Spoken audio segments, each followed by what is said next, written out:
Good afternoon everyone. आज है Sunday the 2nd of March 2025। So Uzo has gone with his daddy. वो football खेलने गए हैं। आज संडे है तो मेरे हस्बैंड जल्दी आ गए थे काम से क्योंकि उनको कहीं जाना है फुटबॉल खेलने and he took Uzo with him. So I thought I just make a short video. This is not a content. ये वीडियो बस I just want to tell you all how I am, what is the update and how was this few days that has passed.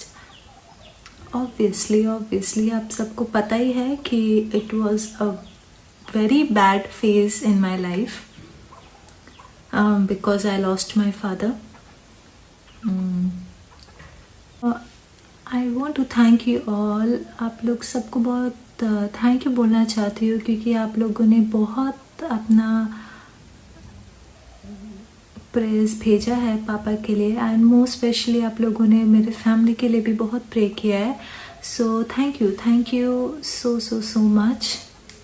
So I just want to say कि my father had a very natural death and उन्होंने किसी को परेशान नहीं किया है।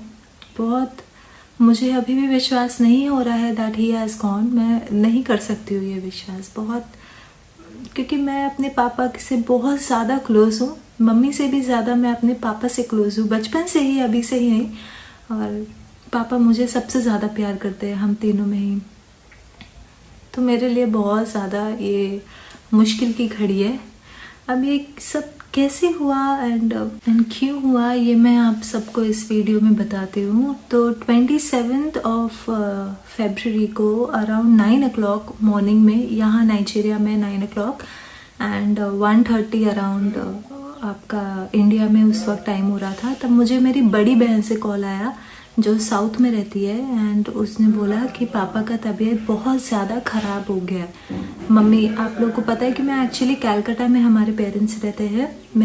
My elder sister अक्का वो मैरिड है और वो साउथ में रहती है और मेरा जो भाई है वो कलकत्ता में ही है।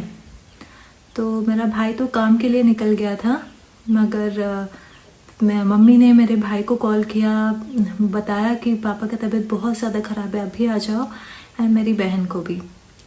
तो जब मेरी बहन रो रो के मुझे बोल रही थी तो मैंने उसको कंसोल किया कि ठीक है, तबीयत ख़राब है, हमारे घर के सामने ही हॉस्पिटल है, सामने मतलब 10 या 20 कदम में, बस इतने पास में था। तो आप लोग लेके जाइए पापा को वहाँ पे और रो मत, रोने की कोई बात नहीं है, ऐसे मत रो, एवरीथिंग विल बी फाइन, बस प्रे करो कि सब पापा जल्दी ठीक हो जाए। तो मेरे पापा बहुत पहले से ही बीमार है, उनको ऑलमोस्ट 2 से 3 सालों से बीमारी है। जैसे उनको वो हार्ट पेशेंट है, प्लस उनके कोई ऑर्गन्स है जो ख़राब है, उनकी तबीयत बहुत ख़राब रहती है। But he can walk, he can talk, he can eat, ये सब काम वो खुद कर लेते हैं, किसी को परेशान नहीं करते हैं किसी चीज़ के लिए। और टाइम टू टाइम हम उनको डॉक्टर के पास भी लेके जाते हैं फॉर अपॉइंटमेंट, फुल चेकअप वगैरह। तो दवाई जो है चलता ही है। ऐसा कुछ भी नहीं था कि पापा बहुत ज़्यादा बीमार थे, ऐसा कुछ नहीं था। हाँ, बस 1-2 दिनों से उनके पेट में जो है वो दर्द था, जिसके लिए मेरे भाई ने बोला भी कि चलो हम डॉक्टर के पास आपको लेके चलते हैं। बट माय फादर बहुत ज़िद्दी है एंड ही सेड कि नहीं मैं पेन किलर खा के बस ठीक हो जाऊंगा। तो वो लिया उन्होंने पेन किलर और ठीक भी ऑलमोस्ट हो गए। तो 27 को जब उन्होंने सुबह नाश्ता किया, सब कुछ किया आराम से, बस दोपहर को वही 1-1:30 बजे, और जो मम्मी जो घर में रहती है वो हमारा बहुत पुराना घर है, वो मेरे दादाजी हम सब वहाँ पे पैदा हुए हैं, पापा भी वहाँ पे पैदा हुए, बड़े हुए। तो उस घर से हमारा अटैचमेंट बहुत ज़्यादा जुड़ा हुआ है, हमारा पापा का, सबका। तो दोपहर के टाइम में जब वो खाना नहीं खा रहे थे, मम्मी ने बोला कि चलो क्या हो गया, आपका तबीयत ख़राब है, आप मुझे बताइए, कुछ तो बताइए। तो पापा ने बस इतना ही कहा कि नहीं, मुझे वॉशरूम जाना है, मुझे जो है वॉमिटिंग करनी है, मुझे वॉमिट सेंसेशन आ रहा है, आई वॉन्ट टू वॉमिट। पर जब तक, मगर वो उठ नहीं पा रहे। और मम्मी की और एक फ्रेंड, एक आंटी हमारी, वो भी वहाँ पे थी। तो जब दोनों पकड़ के पापा को लेके जा रहे थे, या फिर आप वॉमिट करिए कोई बात नहीं हम साफ़ कर देंगे, तब बहुत ज़्यादा उन्होंने ये किया, बहुत तबीयत उनकी ख़राब हो गई थी। तब हमारे एरिया वाले जो थे वो सब आए, उनको जैसे ही हॉस्पिटल लेके जा रहे थे बस घर के बाहर ही गए and he took his last breath like vomit sensation and he died. तो वो हॉस्पिटल पहुँचे भी नहीं, वहाँ जाके पता चला कि डॉक्टर हैज़ ऑलरेडी डिक्लेयर कि he is no more, he is passed away. Mummy यहाँ पे, आंटी जॉन्टी मेरा भाई वो रास्ते में, और मेरी बहन तो साउथ में अपने घर पे। बट मैं चाहती थी कि मैं मम्मी को कॉल करूँ, अम्मा को कॉल करूँ और पूछूँ, बट मेरा हिम्मत नहीं हो रहा है कि मैं कैसे कॉल करूँ, क्या पूछूँ। मतलब आई नो पापा इज़ ओके, आई नो, मुझे इतना मन में विश्वास था कि हाँ वो ठीक है, बस तबीयत थोड़ा ख़राब हो गया, वो हॉस्पिटल लेके जाएंगे, वो ठीक हो जाएंगे, वो ठीक होना ही है उनको, ऐसा। तो आई वॉज नॉट रेडी, मैं और कुछ मतलब सुनने के लिए रेडी ही नहीं हूँ, मुझे और कुछ सुनना ही नहीं है। मेरे माइंड में यही बस गया है कि हाँ ही इज़ फाइन, बस तबीयत ख़राब हो गया, वो ठीक हो जाएगा, ठीक हो जाएगा। इससे आगे और मैं कुछ सुन ही नहीं सकती हूँ, ऐसा था। तो मेरे हाथ में तो मेरा फ़ोन तो था, बट मैं कॉल नहीं कर पा रही हूँ, बहुत बहुत देर तक मुझे कॉल भी नहीं आया। फिर मेरी बहन का कॉल आया, जब मैंने उनका कॉल उठाया तब वो, मेरी बहन तो बात नहीं कर रही थी, बट उनकी ननद, उनके घर परिवार वाले ने मुझे फ़ोन करके यही बताया कि पापा और नहीं है। तो मैं तब भी मैं विश्वास नहीं कर सकती हूँ जब तक मेरे घर से मुझे कोई कॉल करके, मैं ऐसे भी I was not ready to listen, मैं ये चीज़ के लिए रेडी ही नहीं थी। आई डोंट, बट भगवान के सामने हमारा कुछ नहीं है। बहन अक्का तो मेरी बहुत ज़्यादा रो रही थी, मुझे सुनाई दिया, फिर भी मैंने कुछ नहीं कहा, मेरे आँख में पूरे आंसू आ गए थे। मैंने घर में कॉल किया, मैंने बोला कि मैं अपनी अम्मा से सुनूंगी, एंड तभी मुझे पता है ऐसा कुछ नहीं है, शायद आप लोग ओवर रिएक्ट कर रहे हो सकता है पापा ज़्यादा बीमार है, मगर ऐसा कुछ नहीं है। तो फाइनली मैंने अपने घर पे कॉल किया अपनी मम्मी को, एंड मम्मी ने तो ऑब्वियसली फ़ोन नहीं उठाया, मगर मेरी आंटी जो वहाँ थी उन्होंने फ़ोन उठाया, एंड उन्होंने भी रो कर कहा कि बेटा पापा नहीं रहे, यही लाइन था उनका, बेटा पापा नहीं रहे। तो मेरे मुंह से अचानक से निकल गया, आप मुझे झूठ क्यों बोल रहे हो, आप लोग क्यों मुझे झूठ बोल रहे हो, झूठ मत बोलिए, मेरे पापा को फ़ोन दीजिए, मुझे बात करना उनसे। तो ऐसा ही क्योंकि I was not ready to listen ना, मैं सुन ही नहीं सकती हूँ, it's a very very big thing for me. पापा ऐसे कैसे जा सकते हैं ना, बिना मुझे मिले, बिना कुछ किए। लास्ट टाइम जब मेरे पापा आए थे तो दिल्ली आए थे वो लास्ट ईयर, जब मैंने उनको प्रॉमिस किया था कि मैं उनको ताजमहल घुमाऊंगी, और मैंने घुमाया भी। मैं लेकर आई थी उनको, मम्मा पापा को, तो अम्मा पापा को मैं लेकर आई थी दिल्ली ऑन मई, एंड फिर उनका हमने एनिवर्सरी भी सेलिब्रेट किया था दिल्ली में ही, 33 इयर्स ऑफ टुगेदरनेस, एंड ये साल 34 इयर्स हो जाएगा। तो बहुत अच्छे से सब कुछ हुआ था। पापा को हम लेकर गए थे ताजमहल, इतने अच्छे से, पापा को इतना अच्छा लगा, बहुत ही अच्छा लगा।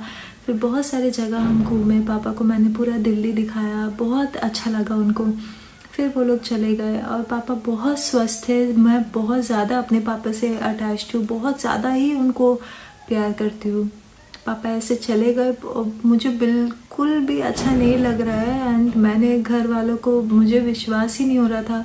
फिर मेरे भाई ने भी मुझे बोला कि पापा is no more, he is no more. तो I was still shocked.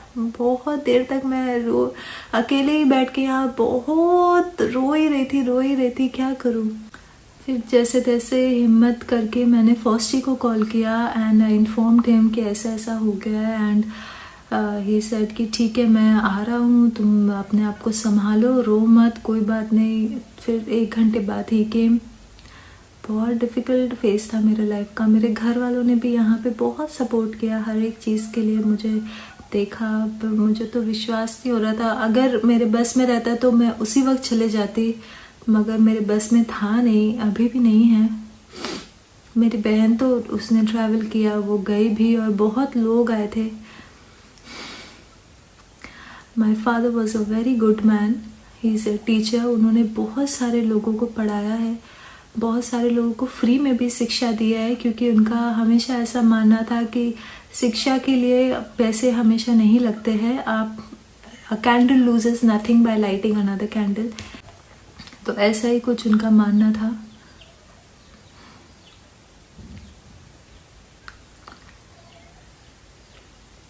But एक तरीके से मैं खुश भी हूँ कि पापा इतने पेन में थे, हमेशा दवा, इतना हमेशा दर्द, ये पेन वो पेन। अब पापा ठीक है, अब कोई दर्द नहीं है, कोई कुछ भी नहीं है, बस हमसे बहुत दूर है।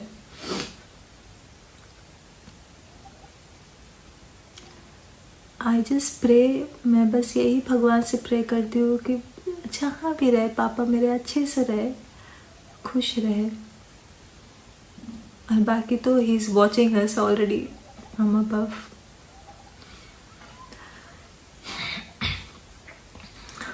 नेक्स्ट डे 28 तारीख को उनका फ्यूनरल था, जो मास हुआ हमारे चर्च में। उसके बाद सिमेट्री में जाके उनको दफना दिया।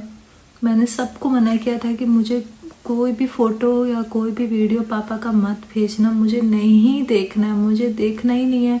मैं अपने पापा को ऐसे देख ही नहीं सकती हूँ, मैं उनको सिर्फ हंसते हुए ऐसे ही देख सकती हूँ, मैं उनको ऐसे बिल्कुल नहीं देख सकती हूँ। तो फिर भी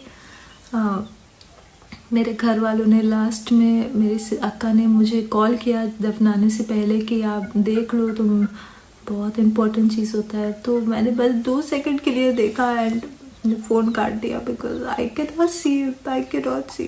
मैं उनको वैसे नहीं देख सकती हूँ यार। माँ बाप का खोने का दर्द बहुत अलग होता है। माँ बाप दुनिया में सबसे ज़्यादा इम्पोर्टेंट होते हैं, उनसे ज़्यादा इम्पोर्टेंट और कोई भी नहीं हो सकता है, मुझे तो ऐसा लगता है। एंड हम तीनों ही भाई बहन, हम अपने माँ बाप को बहुत ज़्यादा प्यार करते हैं और उनके लिए कुछ भी कर सकते हैं। ऐसा कभी नहीं होता है कि वो हमसे कुछ मांग रहे हैं या कुछ बोल रहे हैं और we will fight and we will not give. जितना हमसे होता है कोशिश करते हैं हम सब कुछ करने के लिए। दोस्तों, इसलिए फिर मैंने पोस्ट कर दिया कि आप लोग सब भी प्रेयर करिए, उनके लिए बहुत इम्पोर्टेंट होता है। और हमारे फैमिली फ्रेंड्स जो भी है वो भी देखते हैं, वो भी जाते हैं, वो भी प्रेयर करते हैं। बहुत लोग गए थे पापा के फ्यूनरल में, मैं नहीं जा पाई, बट मैं जब जाऊंगी यही साल तो मैं उनको ज़रूर विज़िट करूंगी। एक तरफ से मुझे लगता है शायद ये भी भगवान की मर्ज़ी थी कि मैं इतनी दूर हूँ और पापा हमें छोड़ के चले गए, क्योंकि अगर मैं पास रहती ना यार, मैं देख नहीं पाती अपने पापा को ऐसे। मैं अपने पेरेंट्स को ऐसे बिल्कुल नहीं देख सकती हूँ, बहुत मुझे दुख होता है एंड बहुत मैं इमोशनल इंसान हूँ, तो ऐसे बहुत वो देख ही नहीं पाऊँगी, क्या करूँ। बस आप लोग सबसे यही विनती है कि उनके लिए प्रे करिए, हम भी प्रे करते। मेरी मदर के लिए प्रे करिए, बहुत उन्होंने भी कष्ट किया है, सब कुछ बहुत बहुत मेहनत किया, हमें बड़ा किया है, पाल पोस के इतने अच्छे से। That's it. एंड बाकी हम सही है, मम्मी अम्मा भी अभी सही है, अक्का भी सही है, हम सब रिकवर कर रहे हैं धीरे धीरे। एंड विद टाइम मुझे लगता है कि सब ठीक हो जाएगा। ऑब्वियसली पापा को तो कभी हम भूल नहीं सकते, मगर भगवान के सामने हमारा कुछ नहीं है, कुछ भी नहीं चलता है। सो प्लीज़ आप लोगों से यही रिक्वेस्ट है कि जितना हो सके उनके लिए प्रे करिए, हमारे लिए प्रे करिए। एंड जितना जल्दी हो सके, मैं खुद भी चाहती हूँ कि मैं जाऊँ, अपने घर वालों से मिलूँ, अम्मा को देखूँ, सबको देखूँ, अच्छे से देखूँ। बस अभी के लिए तो यही है, बाकी मैं ठीक हूँ, कोई बात नहीं। मेरे यहाँ भी घर वालों ने मुझे बहुत सपोर्ट किया है, फॉस्टी ने सबसे ज़्यादा सपोर्ट किया है, बहुत। वो था पूरे एक दिन वो घर पे था, काम पे भी नहीं गए। अब मैं क्या बोल सकती हूँ इससे आगे ना। He has really tried. यहाँ भी बहुत डिफ़िकल्ट है काम करके कमाना, यहाँ भी डेली लाइफ बहुत डिफ़िकल्ट है। आप काम करिए, कमाइए, घर चलाइए, फैमिली देखिए, बहुत मुश्किल है। तो हम भी कोशिश कर रहे हैं जितना जल्दी हमारे पास भी कुछ पैसे वगैरह आएंगे तो हम थोड़ा सा इधर ट्रैवल करेंगे और जाएंगे वापस इंडिया। बाकी तो I just pray to God कि जल्दी से जाओ। अब किसका मन नहीं करेगा जाने के लिए, मेरा तो इतना मन कर रहा है। अब मैं हेल्पलेस हूँ अभी के लिए। सो आई हैव टू अंडरस्टैंड, क्योंकि अगर ज़्यादा रोऊंगी ना तो वहाँ मेरे अम्मा को भी टेंशन हो जाएगा, और मैं बिल्कुल नहीं चाहती हूँ उनको टेंशन हो मेरे वजह से। तो मैंने उनको कहा है कि मैं बिल्कुल ठीक हूँ, आप लोग प्लीज़ टेंशन मत लीजिए, क्योंकि मैं जल्दी आ जाऊँगी एंड मैं यहाँ बिल्कुल ही ठीक हूँ। अम्मा रोज़ कॉल करती है, रोज़ पूछती है मैं कैसी हूँ। मुझे उनके बारे में टेंशन होता है कि वो कैसे है। आप लोग सबसे यही विनती है कि बस उनके लिए प्रेयर करिए। और आप लोगों ने इतना कंडोलेंसेस भेजा है कि ओम शांति, प्लीज़ उनके आत्मा को शांति रखे। मैं कल ही पढ़ी हूँ और मुझे कल पढ़ के बहुत अच्छा लगा। थैंक यू दोस्तों, आप लोग सच में दोस्त नहीं हो, आप लोग भी फैमिली हो। एंड सच में आप लोग को मैं क्या बोलूँ, थैंक यू सो मच। ऐसे ही सपोर्ट करते रहिए, चाहे वो अच्छी चीज़ हो या गलत। दुख दर्द में भी आप लोग हमेशा साथ देते हो, ये बहुत बहुत थैंक यू यार, दिल से I really want to thank you. And that's it, अपना ख्याल रखें। मैं कोशिश करूँगी कि I will be completely fine, मैं जल्दी घर आ जाऊँ बस। Thank you and take care of yourself.